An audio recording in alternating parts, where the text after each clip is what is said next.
வணக்கம் மகளே. மதுரை கீரைத்துறை மேலத்தோப்பு பகுதியை சேர்ந்தவர் தான் திலகவதி. இவருடைய அண்ணன் தான் தமிழ்ராஜா. தமிழ்ராஜா அந்த பகுதியில் ஆட்டோ ஓட்டி பிறப்பு நடத்திட்டு வராரு. தன்னுடைய தங்கையான திலகவதியை இராணுவத்தில் பணியாற்றக்கூடிய கண்ணன் என்பவருக்கு திருமணம் செய்து கொடுத்துருக்காரு. இந்த தம்பதிகளுக்கு 2 ஆண் குழந்தைகள் இருக்குது. கண்ணன் தன்னுடைய மனைவியான திலகவதி மீது கொண்ட அன்பினால் அவருடைய சொத்துக்களை எல்லாம் திலகவதி பேரில் தான் வாங்கியிருக்காரு. இந்த நிலையில தான் கடந்த சில மாதங்களுக்கு முன்பு திலகவதிக்கு மதுரை ஜெயகேந்திரபுரம் பகுதியை சேர்ந்த ராகவேந்தன் என்புடன் தவறான தொடர்பு ஏற்பட்டிருக்கு. கணவன் இராணுவத்தில் இருக்கிறதால தன்னுடைய கள்ளக்காதலுடன் தனிமையில் அடிக்கடி உல்லாசமாக இருந்து வந்திருக்காங்க. இந்த விஷயம் எப்படியோ இராணுவத்தில் இருக்கக்கூடிய கண்ணனுக்கு தெரிய வந்திருக்கு. அவர் தன்னுடைய மனைவியான திலகவதியில கள்ளக்காதலை கண்டிச்சிருக்காரு. ஆனாலும் திலகவதி கேட்கவில்லை. தன்னுடைய கள்ளக்காதலை தொடர்ந்து வந்திருக்காங்க. ஒரு கட்டத்தில் வெறுத்து போன இராணுவத்தில் இருந்த கண்ணன் தான் வாங்கி கொடுத்த சொத்துக்களை எல்லாம் திலகவதியிலிருந்து திரும்ப வாங்கிட்டாரு.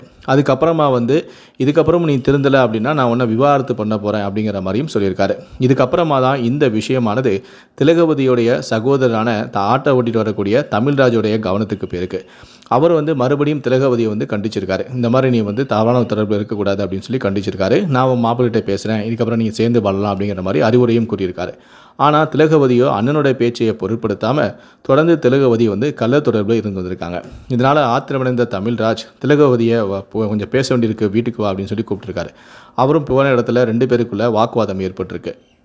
வாக்குவாதம் ஒரு கட்டத்தில் ஆத்திரமாக மாறி ஆட்டோ ஓட்ட வைத்திருந்த அந்த கயிறை எடுத்துகிட்டு திலகவதியை கழுத்தில் இறுக்கி அவர் கொலை செய்துட்டு அங்கேருந்து தப்பி ஓடிட்டார்.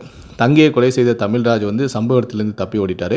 இதையடுத்து அக்கம் பக்கத்தினர் காவல்துறைக்கு கொடுத்த தகவலின் பேரில் சம்பவத்துக்கு விரைந்து வந்த கீரைத்துறை காவல்துறையினர் கயிற்றில் தொங்கியபடி சடலமாக கிடந்த திலகவதியின் உடலை மீட்டு உடற்கூறு ஆய்வுக்காக அரசு ராஜாஜி மருத்துவமனைக்கு அனுப்பி வச்சாங்க.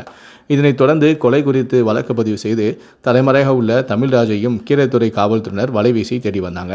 இந்த நிலையில தான் கொலை தொடர்பாக தமிழ்ராஜ் கைது செய்யப்பட்ட நிலையில் திடீர் திருப்பமாக திலகவதியின் கொலையில் அவருடைய அக்காளான தமிழ்செல்வி, திலகவதியின் கணவரான கண்ணன் மற்றும் தமிழ்ராஜுடைய மகனான அஜித்குமார் உள்ளிட்டோருக்கும் கூட்டு சேர்ந்து இந்த கொலையில் ஈடுபட்டது தெரிய வந்தது.